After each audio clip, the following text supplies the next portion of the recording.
Okay na, madami na, 20 na. Okay, so our last topic for joint venture ito ngayon. Nasaan ba? Nalilito kasi ako Yung iba, nakukuha naman yung exercises, pero yung iba, medyo nalilito dun sa ibang part.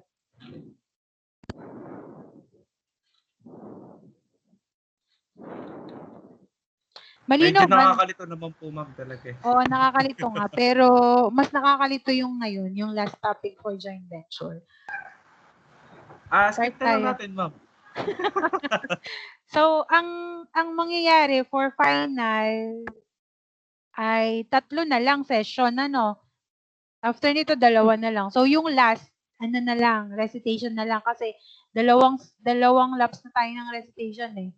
Midterm and semifinals. And then, yung sa finals, mag-recitation tayo isa. Dun sa last topic, ay tingnan ko kung aabutin yung consignment sales. Pero ngayon kasi, ang topic natin is the last part of joint venture. Yung pangatlo, version 3. Kasi 3 yun, di ba? Sinabi ko nung una. So, start na tayo.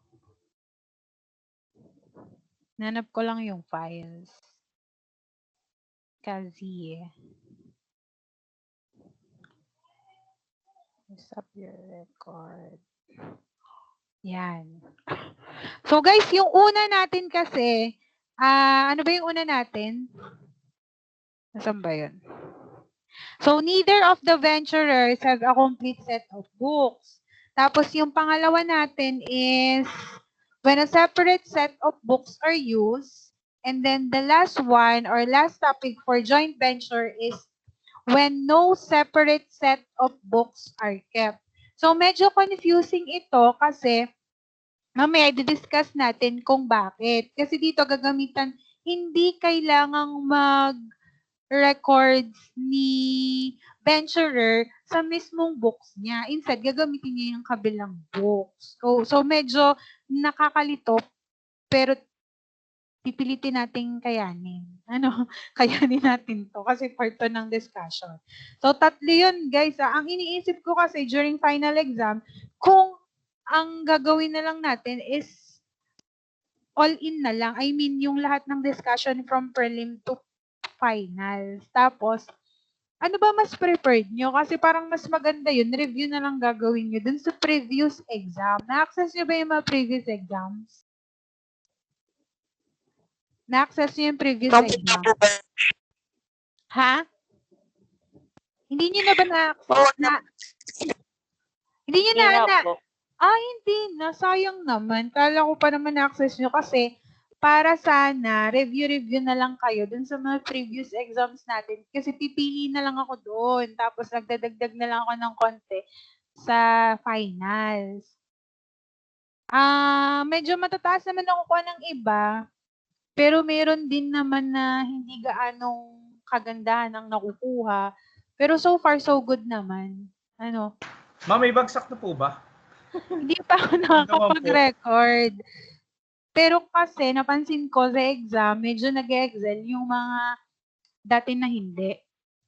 Nakikita nyo ba yung mga result ng klase? Hindi yan. Ako lang nakakita. Tama ba ako? Ako lang nakakita ng result. Ma'am, kayo lang, ma'am. Oo, ako lang. So, yun lang. Napansin ko lang yung mga hindi masyadong nag-excel before. Sa exam, medyo tumataas sila. Pumapalo yung binabawi nila sa exam ngayon. Kumbaga, pumapalo yung exam nila. Pero kayo, personally, nakikita niyo yung exam, diba? Nakikita niyo yan kung ilan yung nakukuha niyo. So, may idea na kayo kung part ba kayo ng mga pumapalo or hindi. Tama ba? O, dali lang naman ang exam natin, di ba? Multiple choice lang. Kung pumapalo lang po, ewan ko yung kung baksak ako. O, yun. Yung iba, palong-palong lang. Yung iba, palong-palong, tataas 44, 49. Surprising, pero good naman, in a good way. So, mas preferred nila ang online. Kesa Ma'am, parang malungkot kayo na maraming mataas. Hindi naman. Maganda nga yun, sabi ko nga, in a good way naman yung pagpalo. Pero sana makabawi yung iba. And nga pala, yung sa mga exercises, pare-pares naman siguro kayo ng mind, kaya siguro pare-pares kayo ng sagot. May mga group lang talaga na, itong grupo na to pare-pares, itong grupo na to pare-pares. So, dun lang nagkakatalo. Pero, ang napapansin ko nga, gaya ng sabi ko, pumapalo din yung iba na hindi nag-excel during face-to-face. When it comes also sa mga activities and exercises. Surprising in a good way yon, guys. Hindi ko naman sinasabi na maganda yung result. Kasi kahit hindi masyadong na-discuss or na-focus yung discussion, especially dun sa mga tables natin na mahirap talagang intindihin, lalo synchronize ang ginagamit natin, synchronous, at least naman is naiintindihan naman ng majority. So, continue lang, laban lang, kaya naman, matatapos na rin naman to eh. So, ito nga, tuloy na natin, no? Ang topic natin is when no separate set of books are kept. So, isa-isahin natin to. So, still under tayo ng accounting for joint ventures.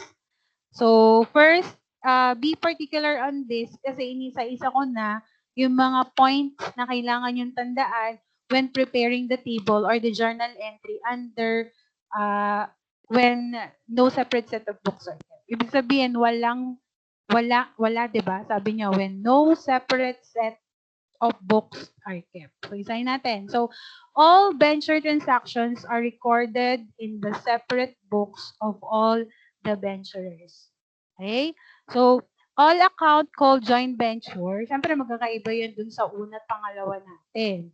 Ito nga, yung pinaka medyo nakakalito, confusing, pero hindi naman siya mahirap. Kailangan mo lang talagang i-analyze or wag ka lang malilito.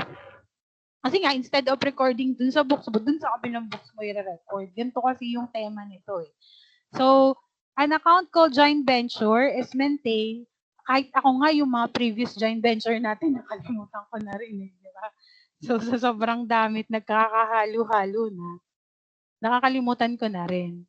The account is debited and credited for the following. So, pag ganito yung transactions, alam mo naman alam mo naman kung anong klaseng mga transactions to, no? So, debit joint venture, ito, kapag ganito ang transactions, debit mo lang si joint venture. Kapag ganito naman ang transactions, credit mo lang si joint ventures.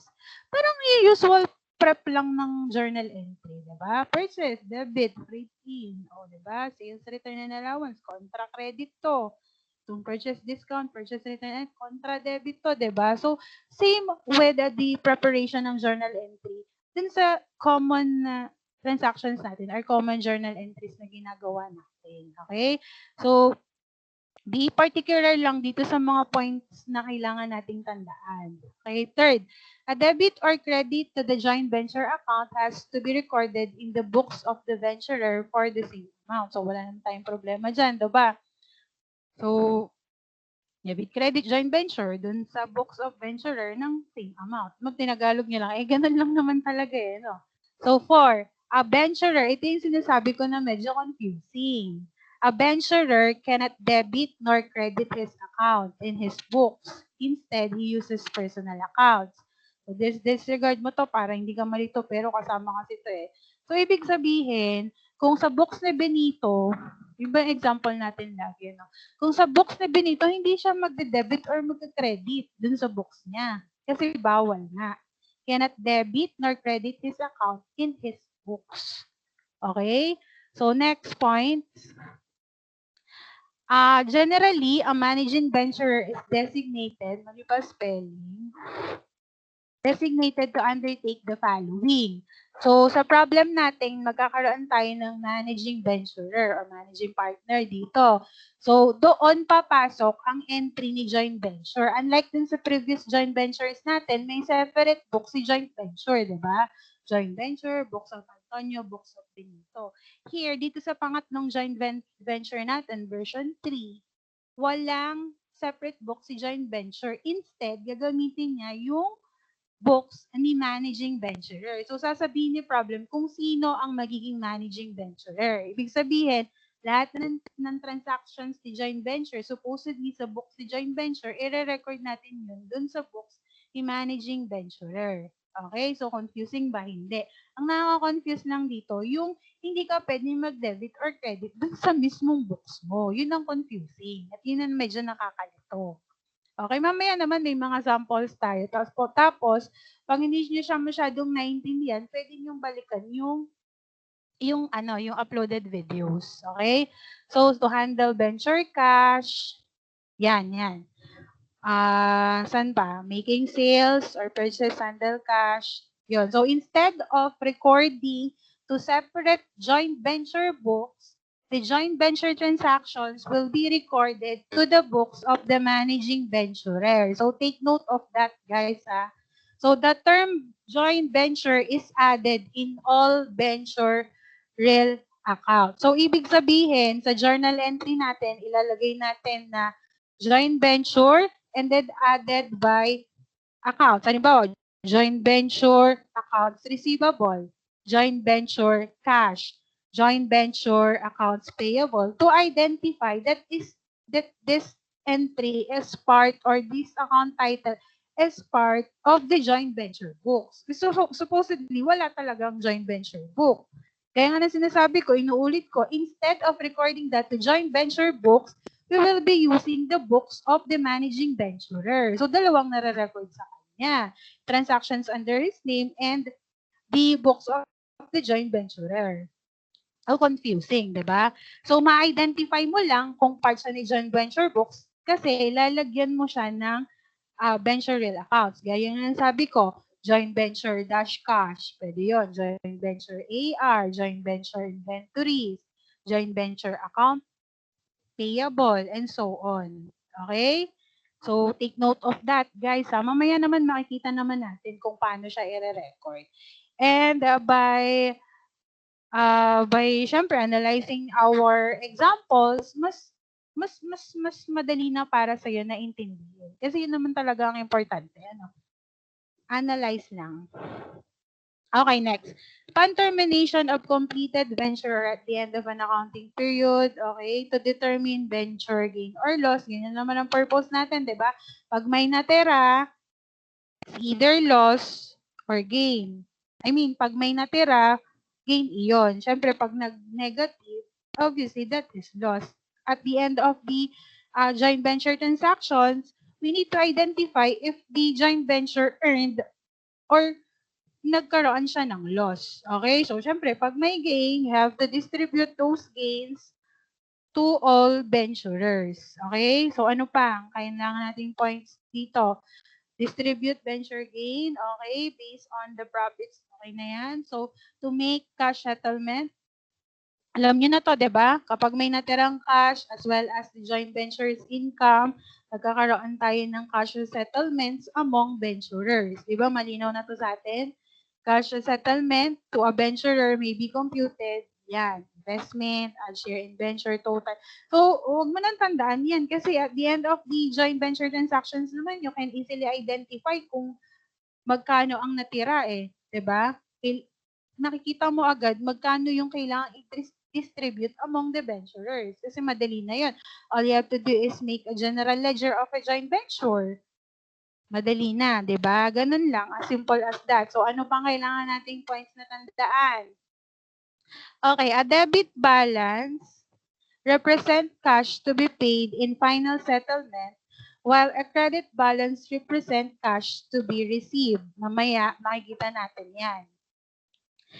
And particularly, sa cash settlement yan. Kasi alam ko naman na alam nyo na yan kasi in our previous joint venture 1 and 2, nagkakaroon tayo ng cash settlements na identify mo kung sino ang kailangang bayaran at sino ang kailangang makareceive ng pera.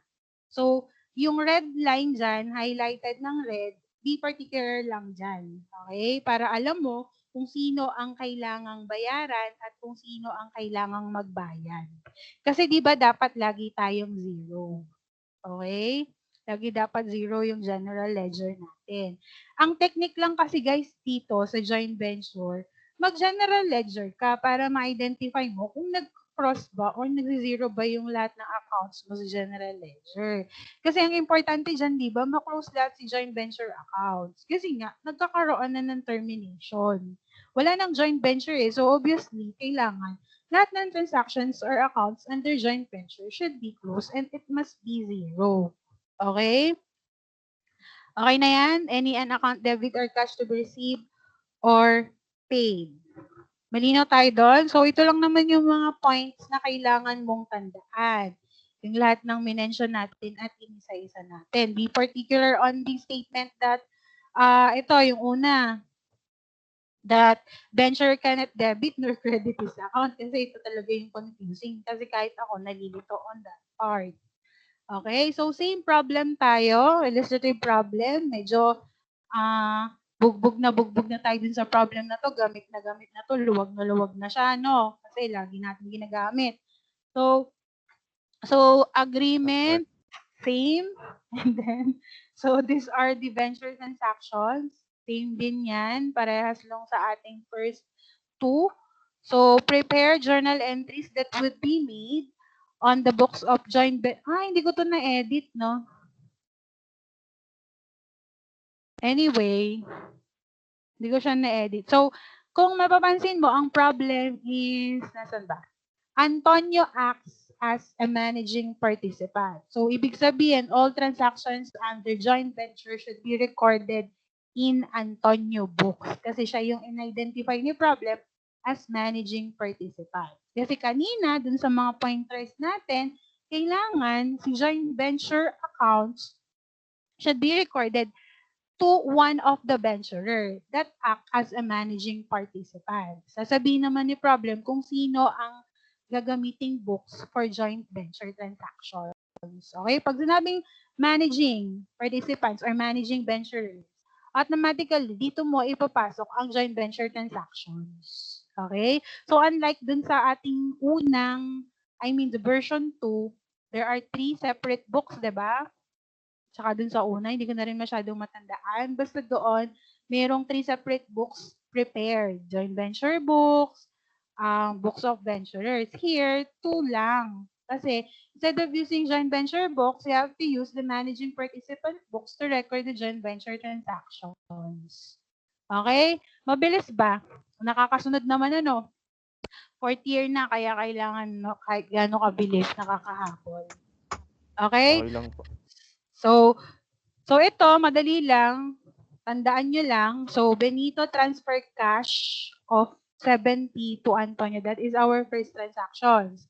So, joint venture cash. So, ibig sabihin, that is part of joint venture and Benito. So, instead of recording Benito to his books, we use the books of Antonio kasi ang sabi natin dun sa points kanina, ito yung nakakalito, na paulit-ulit kong sinasabi, the venturer cannot debit nor credit his accounts.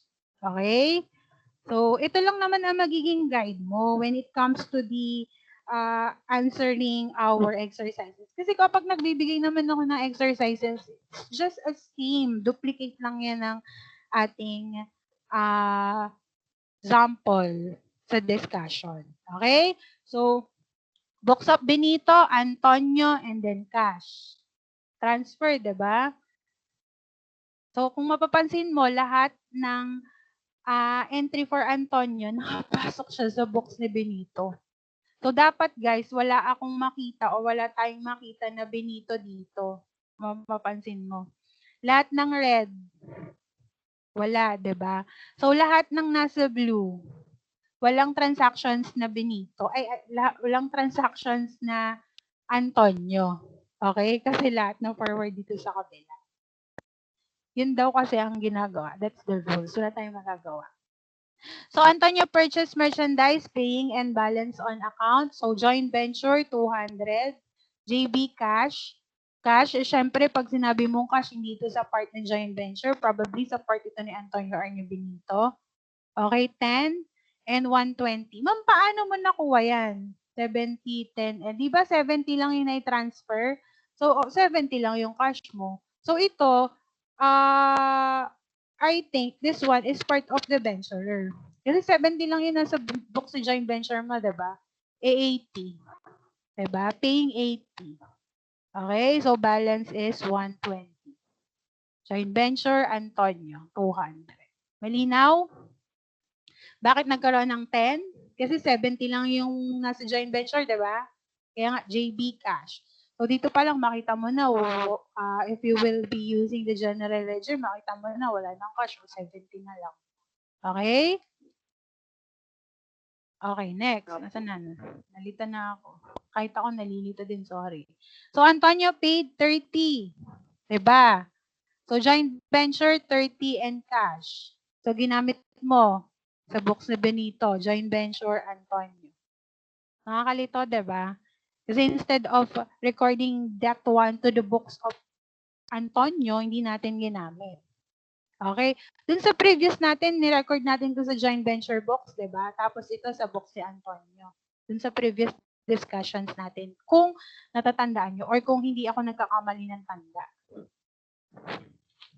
Kasi sa books, medyo confusing talaga. Tsaka minsan guys, kapag hindi mo talaga ina-analyze yung libro, minsan may mali kasi sa libro at ang pangit dun kapag napipid dun sa students, yung maling nakalagay dun sa libro. Okay? So, kailangan talagang i-analyze din. Kasi hindi naman perfect yung book eh. Actually, may mga books talaga na nagkakamali at nakakalito yun. Especially, kapag accounting yung pinag-aaralan, kailangan mong hanapin yung mga origin doon. Kasi baka mamaya, mamali yung feed mo dun sa students. Eh, patay na tayo dun, di ba? So, next. Tonyo Benito Sales, 194, 158. Cash. 198, 158. So, mapansin mo, di ba, oh, baligtad siya. Okay? Kita nyo ba? So, nakakalito, di ba? Pero kaya, no? Magiging ano lang naman natin to. Magiging guide lang naman natin to. Ito lang yung magiging guide natin. Dun sa previous natin, wala tayong entry for books of Antonio and Benito. No? Nasa books of joint venture lang tayo. At ang entry lang natin during that time is Antonio Benito then Sales. Kung di ako nagkakamali. Antonio Benito then Sales. So, magkakaiba talaga. Depends on the kinds of books na kailangan i-prepare ni venturer. Okay? So, next, Antonio paid additional. So, joint venture. Ano ba tayo? Joint venture, 24 cash. So, si Antonio, instead of recording that to his books, ni-record natin siya sa books ni Benito. Okay na? So, return unsold, 80. And, alam nyo na yan kung bakit AP kasi nagbalik. So, kailangan, ito yung AP nating credit, no? Nagbalik. So, kailangan mo siyang bawasan. So, kailangan mo rin bawasan yung joint venture entry mo dito. Ang technique nga dyan, guys, always prepare the general ledger para hindi ka manito. Yun lang sinasabi kong advice sa inyo. Always prepare the general ledger for each account. Kasi by doing that, ma-identify mo talaga easily. Makikita mo agad, ito na yung income nila na kailangan nilang paghati-hatian. Ito na yung cash settlement. Kasi may natirang debit kay Antonio, may natirang debit kay Benito. So, you can easily identify kung sino ang venturer na magbibigay ng pera at makaka-receive ng pera. That's the technique. Use general ledger. Okay? Yun lang kasing napansin ko na mas madadalian tayo. Okay, next. So, okay na to? AP, Antonio, same with the previous, diba? Antonio paid amount. Then, dito, okay na to lahat ng transactions. After this one, distribution of the, distribution of the profit. The same din dati. So, income summary, this one is just an temporary accounts. Temporary accounts na ginagamit natin sa income summary Pag wala tayong nagagamit na accounts, income summary accounts ang ginagamit natin. That is a temporary accounts. Okay, income from joint venture, income from joint venture. So, ibig sabihin guys, ang for distribution natin is 126,000. That is our income from joint venture. Pero kailangan muna nating ibawas doon before we made a cash as settlement, kailangan muna natin itong i-compute the distribution of the profit. Okay? So, ibig sabihin, itong balance na 18,000, ito lang yung pinaka profit na mismo. Okay ba? Okay ba? Equally ha? Ito yung part nung transactions, yung problems. Malinaw ba? O anong tanong? Madali lang, 'di ba? Tama. Nalilito? Anyan. Speechless po, ma'am. Speechless. Speechless kasi madali lang na. Ano? Hindi ano? Hindi po agad nag-a-appear sa akin yung PPT kaya. Okay. So, hindi mo nakikita agad. Pero, nakikita naman to ng iba, no? So, dun sa review na lang, pagka uploaded, recorded videos. Kapag guys, kinompare mo naman yung ating problem with our exercises na examples sa ating assessment later na mapopost mamaya, it's just the same. Parehas lang yan. Kasi ayoko na din kayong malito. Kasi kahit ako personally nalilito, pero kailangan nating tapusin yung joint venture. At last na to, hindi ba natin ituturo? So, kailangan mo lang i-analyze at make a consideration dun sa lahat ng points na sinabi ko kanina. Kasi by understanding those points, it's much easier for you to record the transactions. Okay? So, ang technique lang, kaya gaya ng sinasabi ko, walang mag-a-appear na Benito sa books ni Benito. Walang mag-a-appear na Antonio sa books ni Antonio. Kasi they cannot debit nor credit transactions under his or her name. Okay, yun lang yung pinaka-points. And make sure to always prepare general ledger for easily understanding the transactions. Kasi by doing that, mas madali na for you to analyze the transactions. Okay, may labis ako sa cash. So, okay, si Benito may debit pa na cash. So, kailangan niya yung i-give up to receive. Ganon, something like that. Okay? So, if there is no more questions regarding the topic or the discussions, tuloy na natin yung isa. Actually, wala pa akong exercise. Kakagawa ko lang kasi nito kagabi. Kanina and kagabi. Kasi year-end, guys. Year-end report. So, mas madaming ginagawa. Pero, nahapit natin to kasi part ng aking responsibility ito. So, wala akong choice. So, question nga, dito wala na. Thank you na kasi ito eh. So, ang gagawin mo lang, prepare mo lang ito, yung books. Books tuloy. Oo, yung table. Diba? Madali lang. Prepare mo lang to. Parehas lang din naman yan dun sa exercise. Okay?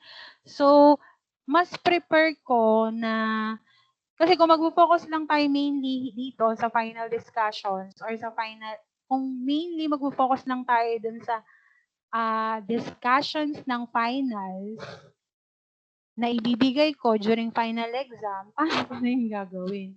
Hindi naman ako pwede mapagawa ng table sa inyo at masyadong mahirap i-check iyon kasi kailangan multiple choice ang gagawin ko. So, mas prefer ko na from the top ang ating final exam. And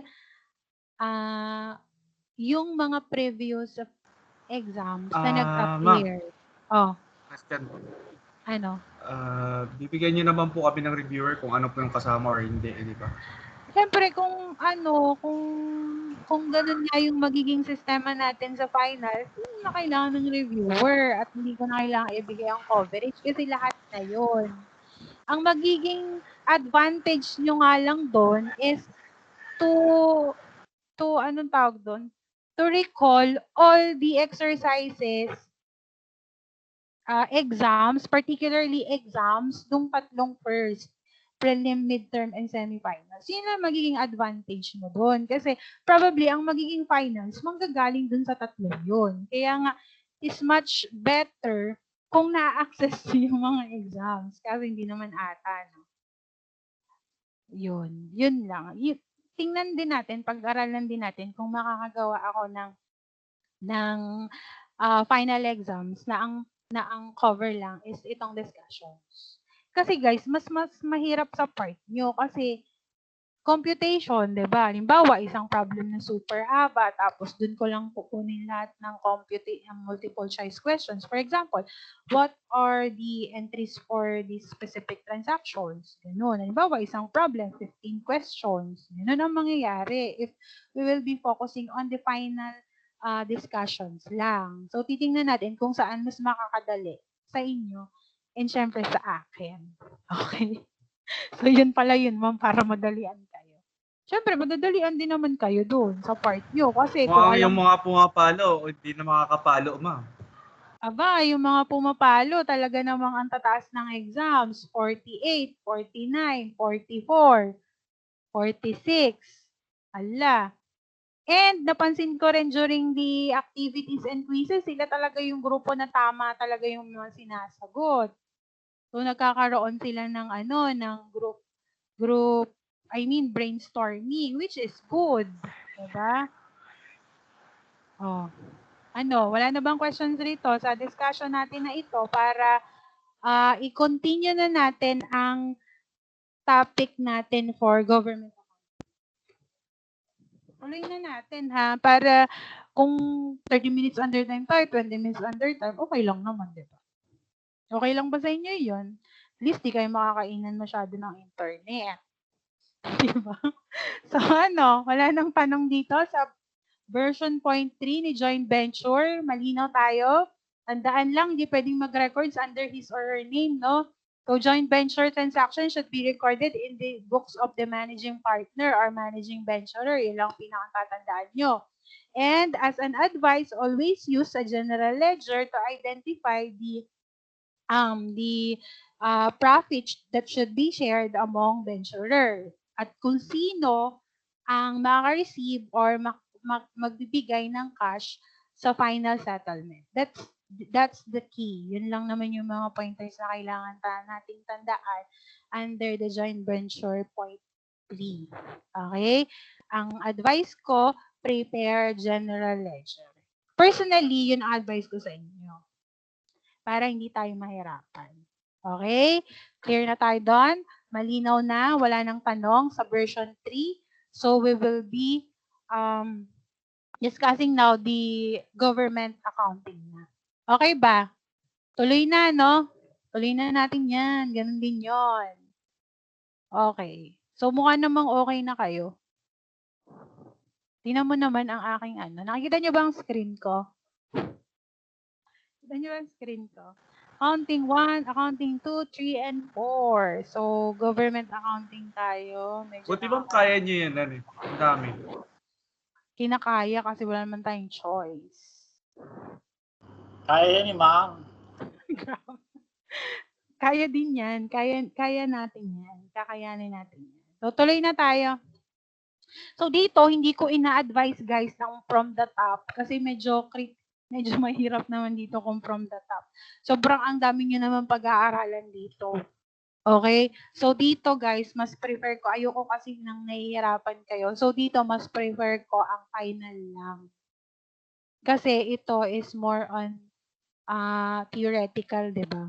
Unlike dun kasi sa kabila, more on problem solving. Mahirap talaga magawa ng exam kapag problem solving tayo. Dito naman, theoretical, walang problema. Theory lang yan. Carry lang natin yan. Okay?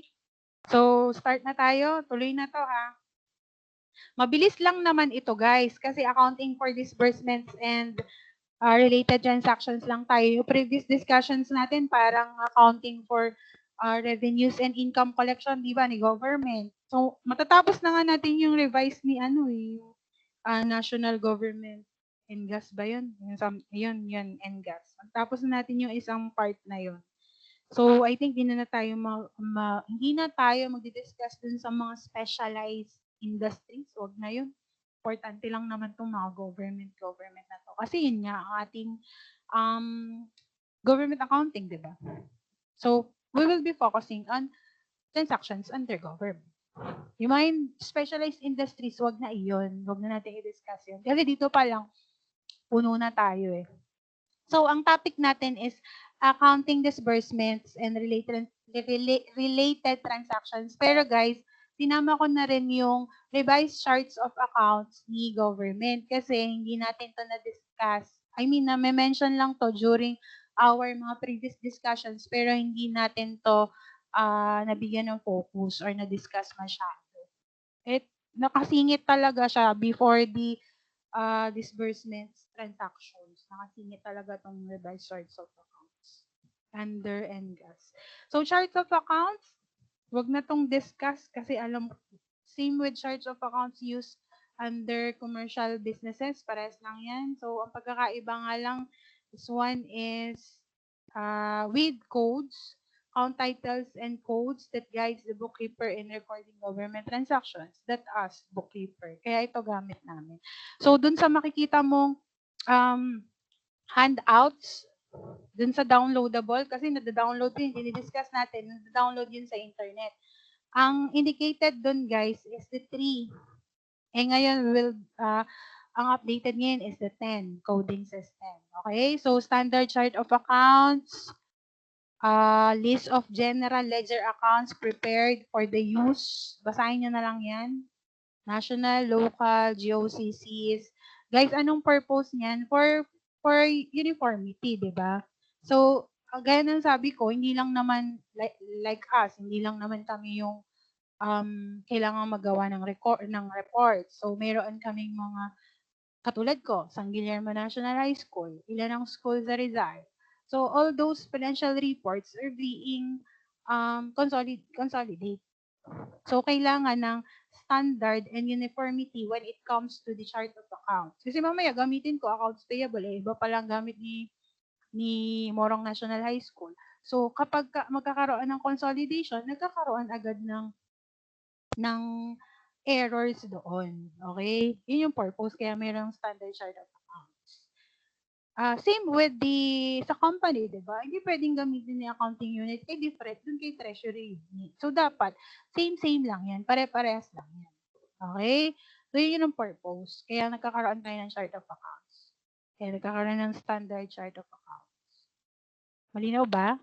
Clear tayo dito? Clear, ma'am. Okay. So, next is coding. So, ito nga, systematic assignment of number, letters, or other symbols to distinguish items within a given classification from each other. Mamaya, makikita natin yung coding system UACS. Okay? So, under government accountings, we are using the UACS codes or the Unified Accounts Code Structures. Okay? May coding yan. Halimbawa, si asset, kailangan mag-start siya sa 1 para to easily identify what kind of accounts is that. Okay? Kung makita natin na 5 yung start of ma-identify natin, okay, that is expense account. Okay? So, that is a coding system. At guys, ginagamit kasi itong coding system minsan dun sa counting system din. Alam nyo naman, kapag ka-system, di ba? Very, ano bang tawag dito? Ano bang tawag doon? Yung very maselan yun when it comes to coding kapag kasi system. Kasi there are times na ang system hindi yan tatanggap ng hindi part ng coding system niya. Tulad ng ating examinations, di ba? Nang ginagawa natin using MS-365, ang ginagamit natin. Kapag nagsasagot kayo ng identification questions, i-relate nyo na lang yung coding. Mayroong time na hindi tinatanggap or mali yung answer mo. Okay? Yun. Same with this one. Nagamit yung coding system para magkaroon yung uniformity, para hindi magkaroon ng errors. So, Lalo pag yung spelling, ma'am. yun. I-relate lang natin yun doon. Okay? So, yun, minsan pag walang comma when it comes to amount, hindi tinatanggap ni system. Okay? So, that is a coding. Okay? Nag-a-assign tayo ng numbers, letters, para easily identified niya. Okay? So, ito, purpose, to save time, clerical work, so on, to facilitate location. Ayan, and kung anek-anek na yan. So, systematic arrangement and to comply with the requirements of mechanized accounting. So, itong mechanized accounting to comply with the same with computerized accounting system. Dapat pinag-aaralan yun yung mga kinds ng system ng accounting. Meron tayong tinatawag na QuickBooks, SAP. Alam ko, part ng subject yan eh, not just the Excel. Kasi Excel, very common na yan. So, dapat meron kayong subject na computerized accounting. Kahit isang sample lang ng system that are being used. Pwede nyo hiramin yung system namin. Wala talaga. Di ba may computerized accounting subject kayo? Tama ba ako? Mali yata ako. Baka wala kayo na. Nung second Anyway. sem, ma'am? Oo. Second year. Ewan ko sa inyo. Case, Ewan ko sa inyo. Ano ang ginagamit yung system dun sa computerized accounting? Kasi guys, ang Excel. kaganda. Third year po Excel- yata yun, ma'am, yung third Excel year. is not, Excel kasi is, I don't think it's a system. System siguro siya ng Microsoft, pero not a accounting system. Pwede magamit yung mga link, mga summation, formulas, pero kailangan makakita ka talaga ng system mismo. Gusto nyo ba makakita ng system? ipapakita niyo po ba? Yes, ito ang system. This is an example of system na ginagamit namin. Kita ba screen ko? Pakita pa. Nakikita niyo naman sa My Day ko, di ba? Yan yung system na sinasabi ko. Yan o. Login. Diba? That is an example of system or accounting system na kailangan very magkaroon kayo ng idea kung anong system yan. O, kung makikita mo dito, gaya ng sinabi ko kanina, may chart of accounts, diba? Ito chart of accounts. Yan yung UACS chart of accounts. Yan yung ginagamit ni DepEd. Yan yung sinasabi ko sa inyong coding system. Okay? Ito yung account title, ito yung code namin. So, 10 codes yan. Before, ginagamit is 3. Na-mention ko na yun dati sa inyo. No? Before, ginagamit is 3. Ngayon, ginagamit na namin is 10. So, ma'am, ano yung object ID? Kita ba? Malinaw ba? So, lahat ng 1, guys, ito yung sinasabi kong coding system, lahat ng 1 pertains to all assets. Yan, asset yan lahat. Ang dami namin asset, no? So, yan yung sinasabi ko sa inyo. Very maselan si system. Kasi kapag hindi recorded dun sa system, hindi niya tatanggapin yan.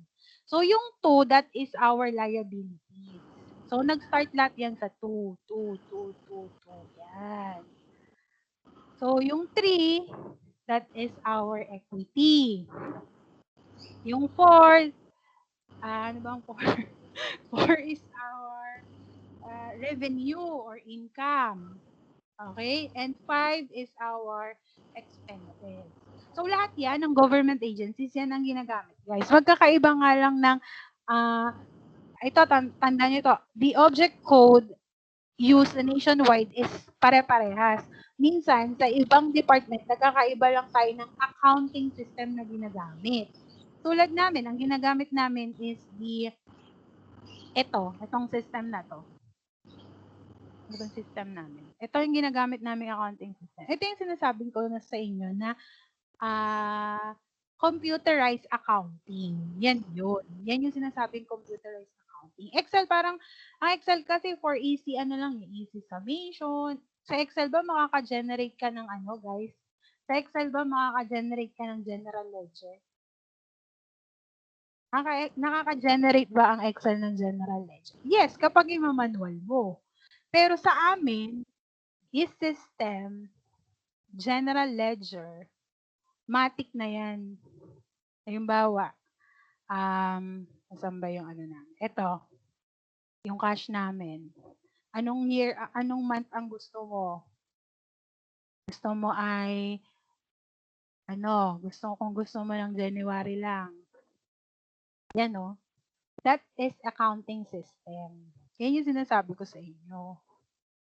Na accounting system. Sa SM, ang ginagamit nila is SAP. Sa ibang companies, like manufacturing companies, ginagamit nila QuickBooks. Kasi dyan, ang ipapasok mo lang dyan, guys, is the journal entry. Okay? At the end of the month, after mo mapasok si journal entry, lalabas na agad yung trial balance mo. Updated na to kasi nag-encode ako. Ma'am, pinadali yung trabaho nyo, ma'am. Oo, yun nga. Kaya nga siya computerized system. Use the computer para mas mabilis yung trabaho. O, hindi ka na magmamanual. Sa Excel kasi, magmamanual ka pa dyan, di ba? Kikita mo.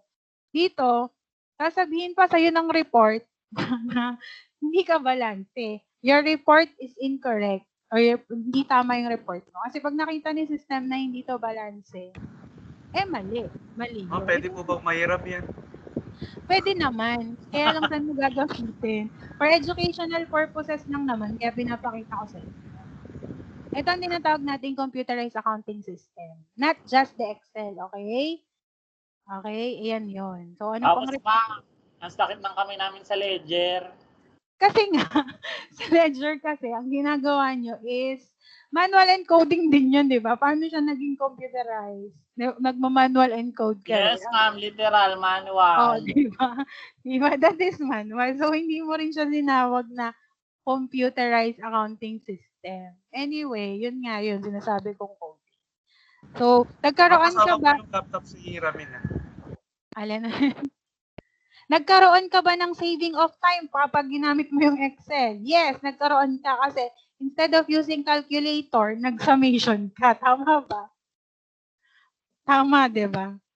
So, pwede rin siguro. Pero, it's not literally mean na yung Excel is the accounting system. Ito talaga yung accounting system na tinatawag. Clear na tayo dito, no? Malinaw. So, ito lang. Na-summarize ko lang yung revise. Kasi, guys, bakit baka may magtaka sa inyo, bakit yung sa inyo ang pinapakita? Government ako eh. Ano bang subject natin? Government accounting. So, ano in-expect mo ipapakita ko? Di yung sa amin. Kasi, matchy-matchy lang naman, di ba? Government accounting is our subject. And ang pinapakita ko sa inyo is government transactions. So, walang mali doon. Okay? Clear ba tayo doon? And wala naman ako may ipapakita sa inyo under Department of Health. Di ba? So, saan natin yun kailangan natin? Yun. So, ang sinasabi ko lang, guys, under decoding system, lahat ng government transactions use this UACS coding system. Nagkakaroon lang ng difference when it comes to the accounting system. But with the coding system, same lang yan. Sa accounting system lang tayo nagkakaiba.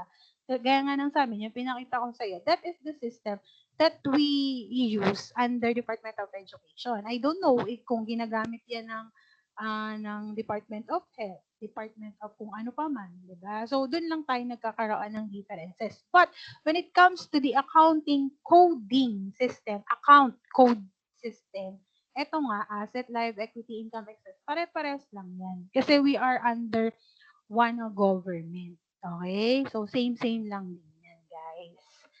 Okay ba? Clear tayo doon? So, ito na yung topic natin, disbursement and expenditures. Pinakita ko lang sa inyo para may idea kayo what is a system. I-research mo sa internet, QuickBooks, makikita mo doon yung system doon. I-research mo sa internet. Kaya ako nasasabi yung SAP, kasi nag-SM ako, ang gamit ng system is SAP. Okay? Doon sa friend ko, ang gamit nilang system is QuickBooks nung nasa manufacturing siya. So, ang mapapakita ko lang sa inyo at ang maire-relate ko lang sa iyo ay yung mga napagdaanan ko na. Hindi ko na alam kung ano pang system na ginagamit ng iba. Pero, mahal kasi ang system, guys. Binabayaran yan, binibili yan. Kung ikaw ay maliit lang, you can use Excel. Okay? Para mapadaling trabaho mo. Kasi instead of using calculator, may summation sa Excel, di ba? Yun. Yun. So, kung hindi ka naman ganun kalakihang company, huwag ka nang bumayad ng system. Baka ang kita mo mapunta lang sa system. Kasi dinidesign yan specifically dun sa company mismo. Kasi ang mga gumagawa niyan is yung mga sa database, mga gumagawa ng database, yung malalaki ang sweldo, mga IT, sila yun. Sila gumagawa yun. Okay? So, disbursement, we already discussed this, di ba? Constitute all cash paid during a given period. So, kapag nagbayad ka, that is a disbursement. Okay? Settlement of government payables, obligations by cash or by check. Yun. Pag nagbayad ka, that is disbursement. Ma'am, ano yung expenditure? Obligation incurred by the agency. It includes both an amount actually paid and those, ano ba? Ano ba ako? Nawala na ako. So, be paid in the future. So, ma'am, ano pong pagkakaiba ni disbursement versus expenditure? By analyzing these examples, you can easily identify what is the difference between disbursement and expenditures. So, ito, disbursement voucher, this one pertains to disbursement amount. This one pertains to expenditure amount. Kasi, you need first to obligate, nakalagay, obligations incurred, diba? So, before making a disbursement, you need first to obligate those disbursement. Pwedeng magkaroon ng mas mataas na obligation than disbursement.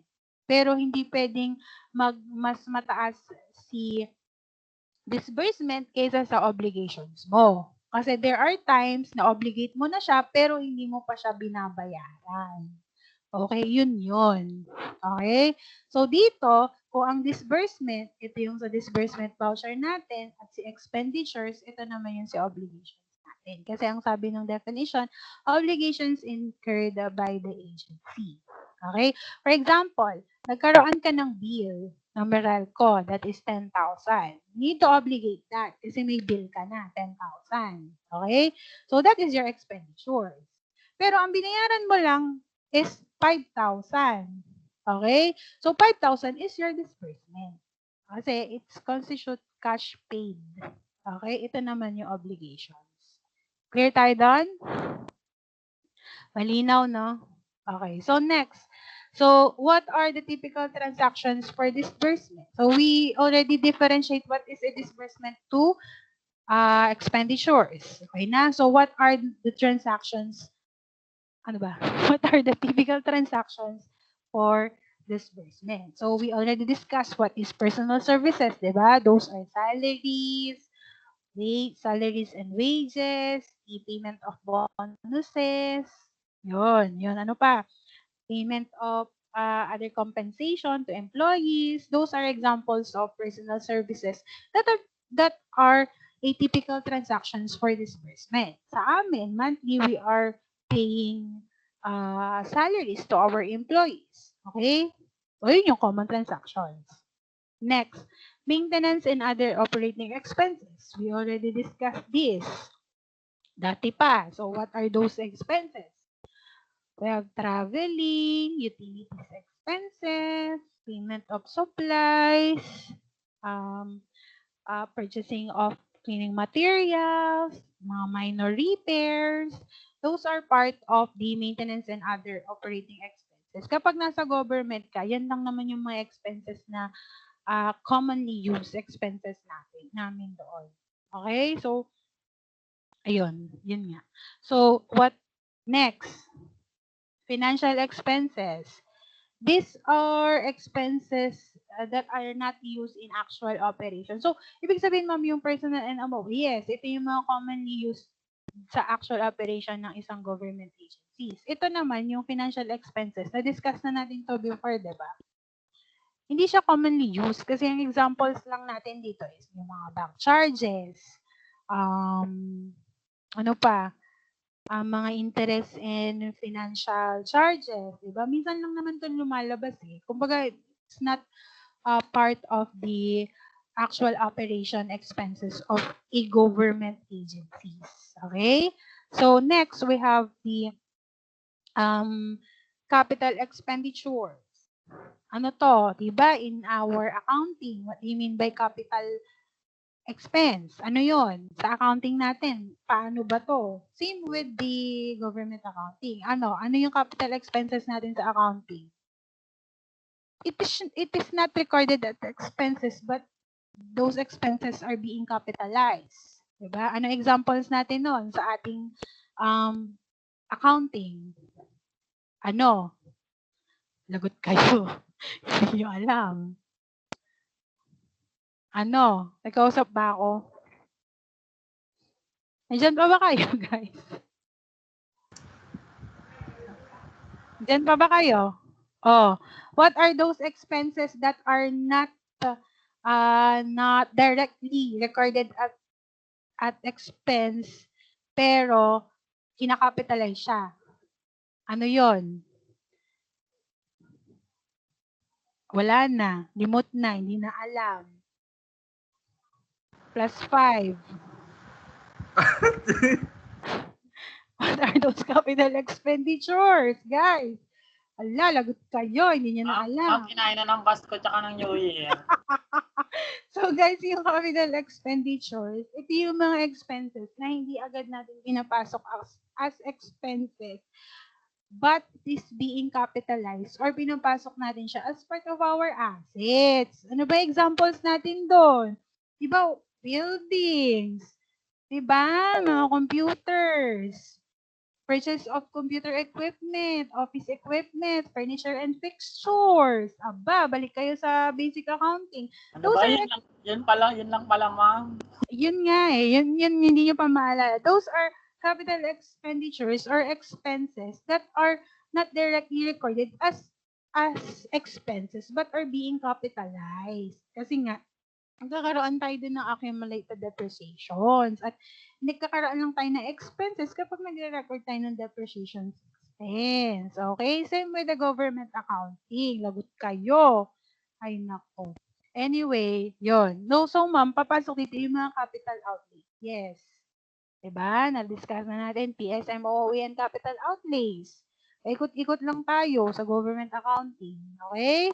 So, examples natin to, under government accounting, kapag nagpatayo ng building, kapag bumili ng furniture and fixtures, ng computer equipment, those are being capitalized. Pinapasok muna yan sa assets, hindi yan in-expense agad. Okay? Unlike here, sa operating expenses, 1, 2, 3, direct expense yan. Agad-agad. Kasi na-render na eh. Halimbawa, sa personal services, na-render na yung services eh. So, hindi mo kailangan i-capitalize ang salaries and wages. Hindi mo kailangan i-capitalize ang utilities expense as well as the bank charges. Ang ina-capitalize lang, syempre, kapag nagpagawa ka. Pag nagpagawa ka, nagkaroon ka ng expenses, nagkaroon ka ng payment of disbursements, di ba? Yun. So, next, interagency fund transfers. Anong naman to? Na-discuss na natin ata to dati. These are the transfer of funds to other agencies. For example, ako, central office ng Department of Education, Central Office Pasig, nag-transfer siya ng funds for me. Okay, disbursement recorded sa kanila yon. Okay, yun, interagency fund transfers. Nag-transfer siya ng funds para sa akin, para sa specific projects. For example, meron kaming programs and projects na kailangan gawin and we have no pera for that. So, si central office, dahil central office nga siya yung pinakang, alam mo na yun. So, sila nag-fund transfer sa amin. Okay? Clear tayo dito. Those are the typical transactions for disbursement. So, wala nang ibang papasok pa dyan. Yun lang yun. Mamaya, di-discuss natin yung other related transactions kasi hindi siya nag-fall dito sa tatlo na to. Okay? Yun yung mga mamaya. Okay, next. So, basic requirements for the disbursement. So, it should be lawful and sufficient allotment. And ang sabi ko kanina, pag walang allotment, walang disbursement. So, ma'am, ibig ko ba sabihin, pag wala kang ganito, wala kang ganito? Yes, pag wala kang ganito, wala kang ganito. Kasi your basis for this disbursement is your obligations. This one is your expenditures. Okay? So, existence of a valid obligation. Eh, bakit ka magbabayad kung wala ka namang obligation? Sineset up kasi yung obligation. Ma'am, paano po tayo nagkakaroon ng obligation? Aba, pag nagkaroon ka ng Meralco bill, that is obligation na. Guys, obligation na yon. So, you have liability to pay that Meralco. Obviously, kapag nagkaroon ka ng mga statements of account, billings, and so on, kapag nag-render ng services, nagkakaroon ka na ng obligation. Sa rendering of services, nagkakaroon ka ng obligation to pay that employees kasi nag-render siya ng services. Okay? So, legality of transactions and conformity with laws, rules, and regulations. So, there are transactions na hindi pwedeng bayaran. Yan, pwedeng basta bayaran. Kailangan legal yung transactions and in conformity with the rules and regulations of that specific agencies. Okay? Approval of the expenses by the chief of officer or by his duly authorized representative. So, pag ito, hindi ko pinirmahan, walang disbursement. Okay? Pag hindi pinirmahan to ni ma'am, approval for payment, walang disbursement. Kasi requirement, kailangan may approval. So, ibig sabihin, pag walang ganito, walang disbursement. Yes. Kasi ito yung pinaka-approval. Nakalagay dito. Ganun nakalagay. Approval for payment. Certified. Ako magsa-certified niyan. Tapos approval permit is our head of agencies. And submission of proper evidence to establish the claim. So what are the examples of evidence natin dito, guys? Obviously, ang evidence natin dito is yung Skyline bill. Ano ba ito? Nagay kong example. Skyline to. Internet namin to sa school. So, you don't have to share this. Ginamit ko lang to for educational purposes. So, bawal po ito i-share. For, ano bang tawag doon? Ano bang tawag doon sa act na yun? Ano bang tawag doon sa act na yun? Basta yun. Karon. Ano ba yun? Basta yun. So, meron kang, bawal mo ito i-share sa labas. Ano ba yun? Anyway, basta yun na yun. Bawal i-share. Ano? Dali. Turo nyo nga sa akin. Confidential. Hindi confidential. Copyright. Hindi copyright. Ano bang term yung ginagamit nila? Sa internet, yun sa mga hindi ko na alam. Yung bawal i-share, ma'am? Oo, ano bang tawag doon? Hindi yun copyright eh. Sipin nga ninyo para ano? Ano yung credit owner? Hindi, may term na tinatawag doon, hindi naman confidentiality eh. Yung may act yun, 'di ba, na bawal mo i-share. Copyright. Kasi bawal yun for Patent? Trademark? Ay, ewan ko ba. Basta yun, bawal natin siya i-share. This one is being used just for educational purposes. Okay, guys? So, pag na-share ito sa labas, lagot kayo. Bawal kasi doon. Okay? Next. Okay. Proper evidence. Tapos na tayo dito. Submission of proper evidence. Yun nga yung mga statement of account, mga billings, kung nag-conduct ka ng travel, kailangan mong magbigay ng ano ba to? Ano ba yon? Purpose ng travel mo, mga ganon, and so on. Okay? So, next. Disbursement system. So, it involves the prep, processing, and preparation. Yun, alam nyo na yan. Basta, that is a disbursement system. Pag naggawa ka na nito, pag gumawa ka na nito, yun na, nasa disbursement system ka na. Kasi preparation and so on. Huwag na natin isa-isa yung basahin. So, require the certification of validity, certification that are funds. Ito din yun, guys. Nasaan ba to? Charges of ayan, yan din yun. Certification yan. And so, pero tandaan nyo yan. Hindi ko ma-discuss, pero kailangan nyo tandaan yan. Kasi yun din naman yun. So, modes of disbursement. So, paano ba nagbabayad? Yun yung modes of disbursement. Parang modes of payment, di ba? Pagka ikaw ay mga online seller. MOP. What is your MOP? Okay, by PayMaya, GCash, and so on. So, dito sa atin, government, mode of payments were by check, by cash, and ADA.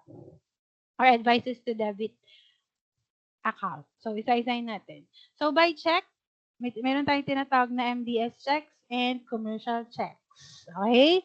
So, ang MDS checks is covered by the Notice of Cash Allocation. Lahat ng government agencies may MDS checks. Pero yung commercial checks, guys, it is specifically designed for income and receipts authorized for deposits. Ito yung mga income generating agencies, meron sila nito. Sa amin, hindi. Kasi ito lang amin, MDS checks. Kasi we are just relying on the budget given by the DBN. NCA ang tawag doon, Notice of Cash Allocation. So, kami, ang amin lang is the MDS checks. Yung commercial checks, these are specifically designed to those income generating agencies. Ano yun? Yung may mga collections. Okay? Yun. Pwedeng magbayad by check using the MDS checks and using commercial checks. Malinaw? So, ma'am, ito, ano po yan mga report? Ito yung mga reports na kailangan i-prepared. Okay? So, first, we have the check disbursement record, report of check issued, and list of unreleased checks. Kapag magbabayad ka ng disbursements via check. Okay? That is your modes of payment or modes of disbursement. Ma'am, ano yung issued? So, lahat ng issued checks should be recorded in your check disbursement record.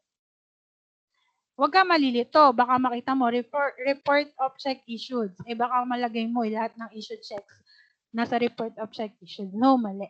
Lahat ng issued checks should be reported in your check disbursement record. All issued checks, regardless kung release or unreleased. Okay? So, report of check issues, those are checks that are actually released. Kaya nakalagay release. So, all release checks should be recorded in reports of check issues. Hindi ako gumagawa nito, partner ko ang gumagawa nito. Hindi ko to cover. Kaya wala akong maipapakitang sample sa inyo. Kasi ang gumagawa nito sa amin is my partner, the disbursing officer, not me. Sorry, wala akong sample. And the list of unreleased checks. Okay? So, yung ang mga released checks ay nasa RCI, lahat ng unreleased checks ay nasa list of unreleased checks attached to your RCI. RCI is the report of check issued. So, tandaan nyo ha, all issued checks should be recorded in your check disbursement records regardless if it's released or unreleased. Report of check issued, those are checks that are actually released. And syempre, yung list of unreleased checks, madali na yun. Okay? So, ma'am, dapat magbalanse si CDR mo kay RCI and unreleased. Oo, kailangan balanse yan. Some of these two should be your CDR or check disbursement. Sorry ha, wala akong example ng format. Pero type mo lang sa internet yan, lalabas yan. Government forms, downloadable lahat yun sa internet. Kasi that is a transparency. Forms lang yun, walang laman. Yun na, walang laman, forms lang. Para magkaroon kayo ng idea dun sa mga pinagsasabi ko dito. Okay? So, next, mode of disbursements by cash. So, yung una, by check, ngayon by cash. Siyempre, being an accounting students naman, guys, alam nyo na yan. So, by cash, binayaran mo siya ng cash. Tama ba? Hindi. Okay? Kasi, di ka pwedeng magbayad ng direct cash dun sa employees. Kailangan niya ng cash advances and it should be liquidated. Okay? Di ka tulad sa mga companies na nakasobre kasi cash. Okay? Dito, sa modes of disbursement namin, papasok mo muna siya sa cash advances accounts or advances to employees. Okay? So, by cash, ano ba yung mga normally binabayaran dito? Sa payroll, pagka mayroon babayaran na tao, kailangan hindi iyon naka-cash advance dun sa mismong tao na yun. Ika-cash advance yan, guys, dun sa authorized disbursing officer. Sa amin nga, yung partner ko. Ako, hindi ako authorized mag-cash advance. Kasi dapat ito yung authorized disbursing officer. Disbursing officer. Okay? So, halimbawa, si teacher, wala na kaming cheque. Pero may salary si teacher, 3 teacher yon. So, yung 3 sweldo ni teacher, i-advances to payroll yon, name kay disbursing officer, kasi siya yung authorized disbursing officer na required, na authorized lang na mag-cash advance. So, petty cash funds, alam mo naman what is a petty cash funds, and it should be replenished. Okay? So, ginagamit ang petty cash funds, alam mo na yan. Sa mga small amounts lang naman yan.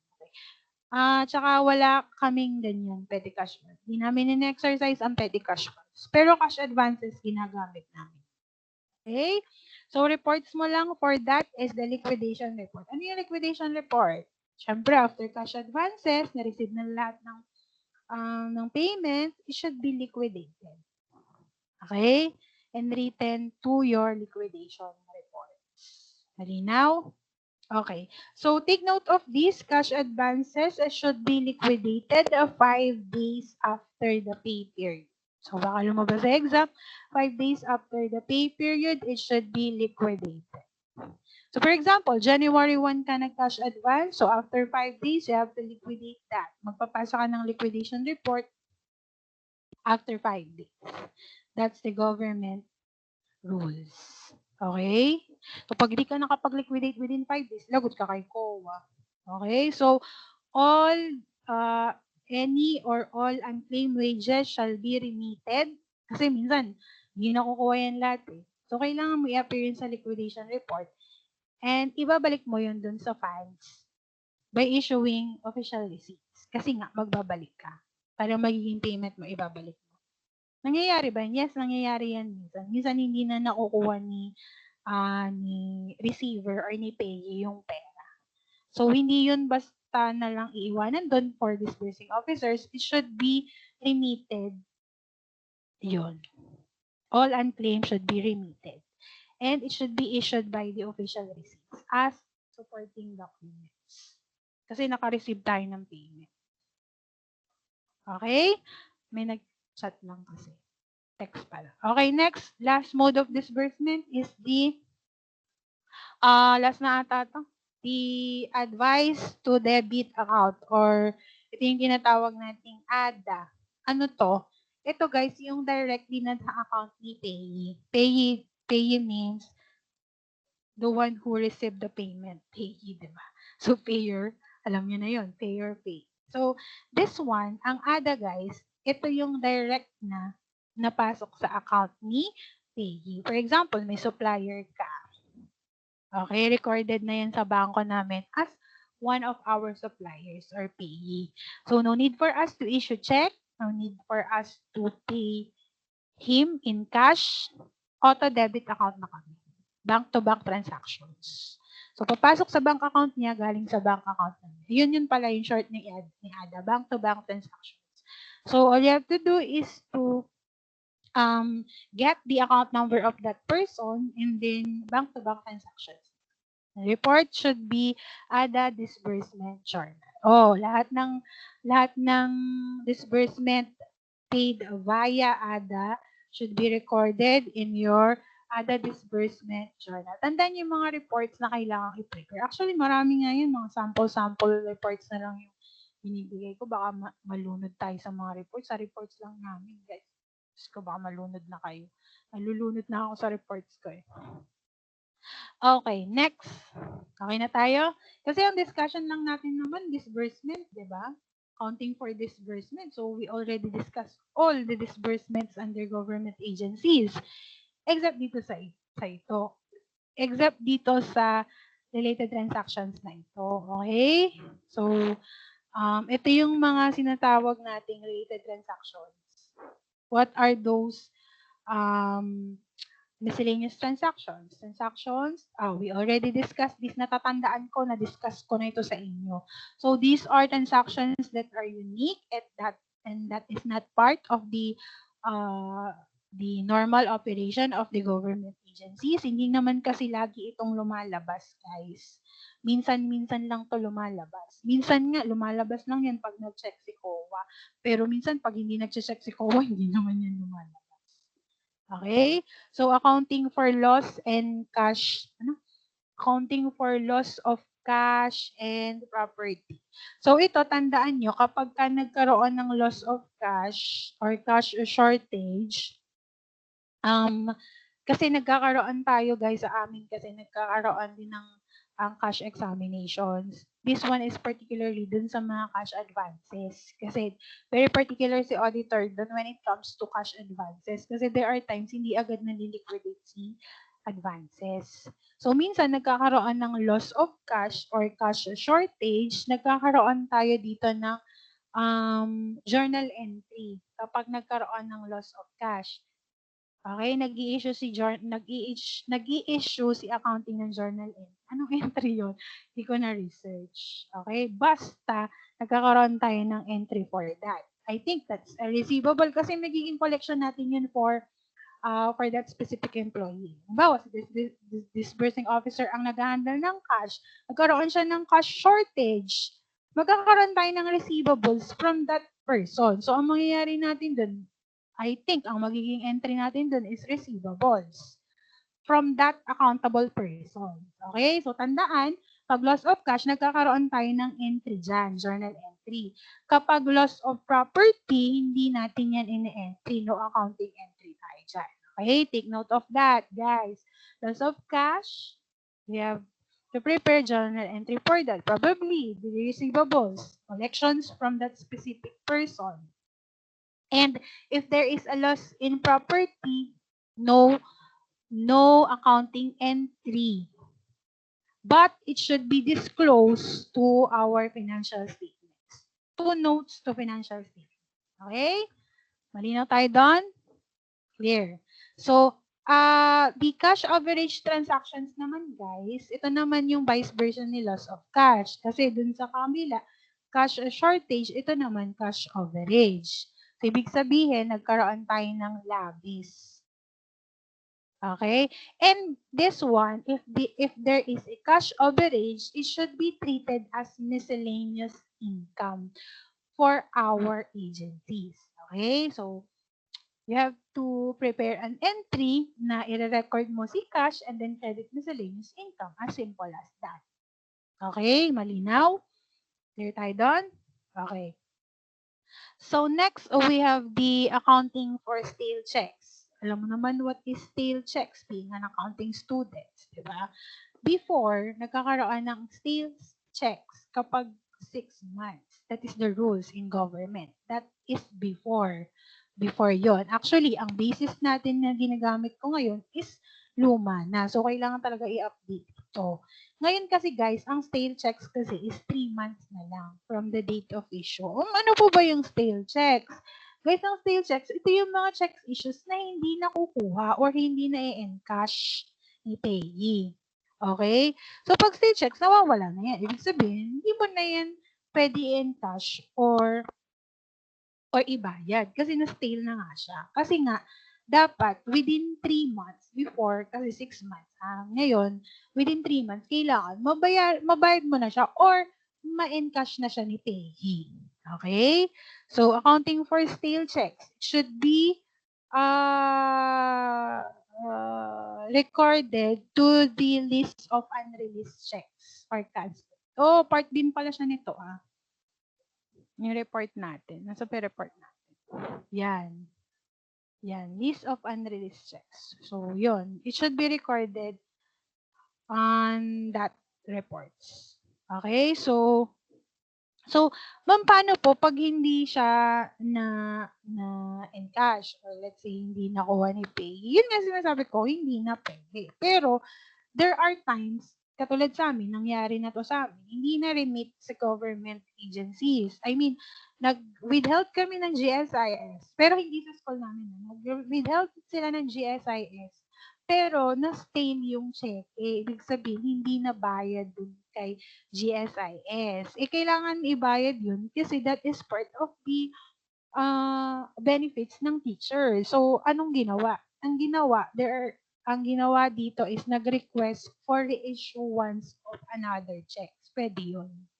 Okay? That is requested for replacements. If the reason is valid. Pero kasi, yung pangyayaring yun, I don't think valid yun. Pero dahil mabait yung agencies, pinayagan na for replacement of checks. Okay? Kasi pag stale checks naman guys, nandun pa rin sa agencies yung pera di ba? Hindi kasi nakuha yun, hindi nawala. Okay? Kaya nga lang, nagkaroon ng request for replacements kasi inabot na siya ng reversion period. Ibig sabihin, nabalik na mismo sa government. Halimbawa, ako yung naka-stale ng checks. Sa aming bank account, wala na yung pera. Bumalik na sa Bureau of Treasury sa government. Kinuha na nila. Kasi may validity lang naman yung government funds. 3 months ang validity. So, every end of the quarter, wala na yun, nababawi. So, nagkaroon ng instances na ganyan and pinagbigyan ni agencies na magkaroon ng replacement for that checks. Pero if the transactions is payments of let's say payments of MOOE, kasi yung example natin kanina, payments of personal services yun, particularly salaries ng teachers, no? Pero kapag ang nangyari is payment for MOOE, yun yung mga expenses na, let's say, water, at hindi na bayad ni disbursing officers, wala yun ng request for replacement. Babayaran na yan mismo ni disbursing officer in his personal accounts. That is the rules. Kasi fault mo na yan eh. Okay? Fault mo yan, bakit di mo binayad? And andyan na nga yung check.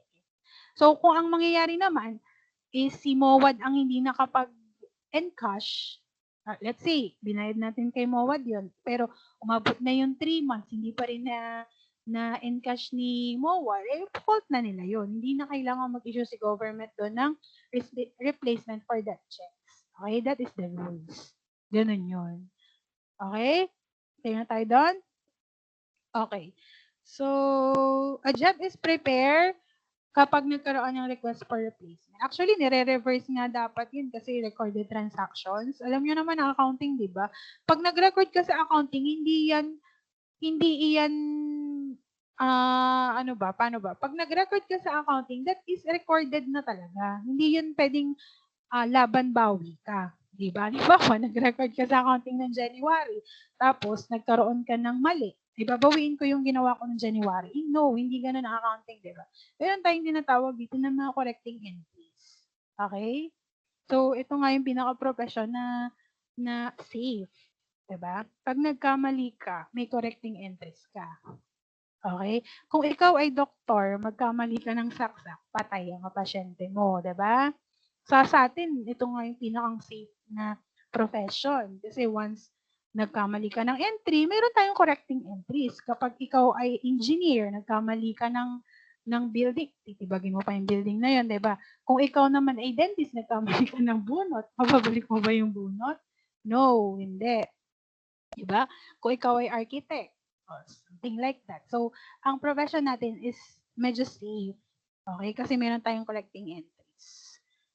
Okay? Sa doctor, wala namang correcting of lives, di ba? Pag namali ka dyan, tagi na yung patients mo. So, mas maganda yung profession natin. Kasi nandito tayo. Next is accounting for overpayments. So, nagkakaroon ng overpayments kapag nagkakaroon ng double payment for expenditures. For example, nagbayad ka na ng hindi naman kasi nagkakaroon sa MOOE ng double payments, katangahan na kasi yun di ba? Nagkaroon ka ng bill ng January, binayaran mo ng January, mamaya binayaran mo ulit ng February, katangahan na yan. Hindi yun normally nangyayari sa MOOE. Minsan nangyayari to when it comes to salaries and wages sa payrolls. Kasi ang payroll, guys, ng government employees is ahead of time. May payroll na yan. Hindi pa nare-render ang services, may payroll na. Hindi pa nare-render ang services, may sweldo na. Okay? So, nagkakaroon tayo ng overpayments kapag nagkaroon ng absence dun sa succeeding. For example, ang cut-off ng sweldo namin is January 9. So, January 9 pa lang, pine-prepare na po ang payroll ng government employees. January 9. Excuse. Paano yung January 10 onwards? Okay? Nagkakaroon ng overpayments kapag nagkaroon siya ng absences between January 10 to January 31. Kasi full payment na yun January 9 ng cut-off, full payment na yun for January. Okay? Doon nagkakaroon ng overpayment. So, ano ginagawa dito? Nagkakaroon ng refunds for that employee. And kailangan mag-issue ng JEB, i-reverse yung entry, and then i-issue ng official receipts. Okay? Clear tayo doon? Okay na ba? So, gaya nga ng sabi ko, hindi nagkakaroon ng overpayments when it comes to payments of maintenance and other operating expenses. Siguro, minsan nagkakaroon kapag wrong entry. Let's say, instead of 6, naging 9. Okay? Pero yung double payments, hindi yun pwede. So, overpayments lang, instead of 1,000, ginawa mo 10,000, overpayment ka ng 9,000. Okay? Those are example of miscellaneous transactions. Okay? Ano pa? Wala na pala. Thank you na pala. Yun. Okay na tayo. Ma'am, thank you, ma'am. Charot. Ano ba? Okay na ba? Nasaan ba? Paano mo mag... Ma'am, nawawala kayo, ma'am. Okay na ba tayo doon? Clear na ba tayo doon? Wala na bang questions regarding disbursement process ng government agencies or under government transactions? Or disbursement transactions under government? Charot. O, ano? Tanong. Wala? Wala nga pala kayong assignment dito. So, ngayon, sabihin ko na lang, ayoko na kasi mag-isip pa ng assignment. Maraming salamat po. Hey, May assignment nga kayo. Kaya lang hindi pa kasi posted yun kasi hindi ko pa nga nagagawa. Rush kasi. So, ang assignment Ma'am, wag niyo na nyo, guys, i-post. Okay na po. kaya nga, ganito nga eh. Ang assignment nyo is research na lang on these related transactions. 5 lang naman ito. Nasaan ba? Nalilito kasi ako. Okay, ma'am. Okay. Kumbaga, mag-research na lang kayo. May mga internet naman kayo, diba? So, instances na lang or government scenario wherein nag-a-appear itong saan ba? Kita ba? Screen? Yan. Five related transactions. Okay? Actually, Actually, one question, ma'am. Ano? Yung PowerPoint po ba uploaded sa ano? uploaded. Na-discuss ko ba yung accounting for disallowances? Parang hindi, no? Hindi po ata, ma'am. Ma'am, hindi.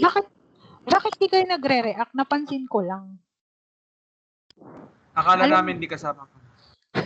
Alam niyo na ba yung accounting for disallowances? Hindi po.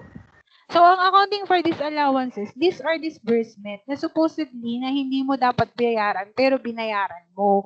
Ibig sabihin, there are times kasi na incomplete documents, hindi na-approve na head of agency, pero still, binayaran ito.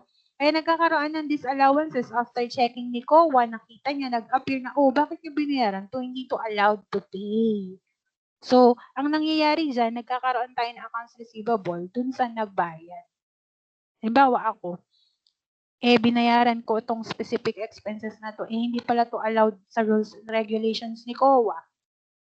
Mag-i-issue si COA ng notice of disallowances sa pangalan ko at kailangan kong ibalik sa government yung pera na yun. Halimbawa, nagbayad ako ng 2,000. Hindi pala allowed ito sa rules and regulations ni COA. Okay?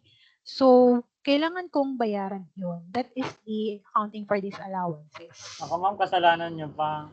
Oo, syempre nga, kailangan before paying or before making any disbursement, kailangan it should be lawful, allowed by the agencies, considered as your liability, part of your obligations. Kaya nga mahirap basta magbayad kapag nasa government ka.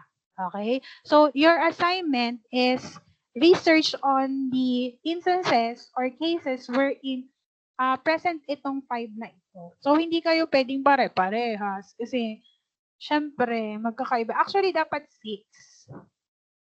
Kasi loss of cash and loss of property, cash overage, stale checks, disallowance, and overpay. Okay? Malinaw ba? Gagawan ko na lang yan ng sa Teams para doon nyo ipopost. Kasi may required time span yan time limit, di ba? So, Okay. yun. Okay, malinaw tayo dito, no? Gagawa kayo or you have to research on instances or cases wherein these related transactions are present. Okay, nangyari yung 5 transactions na ito. Wala na kasi akong maisip pa para sa kasi more on theoretical kasi tayo when it comes to government accounting, kaya ang hirap mag-isip ng exercises dito. Okay, so clear na tayo doon? Clear, ma'am. Okay, no questions na. So, end na tayo. Sakit ng likod ko eh.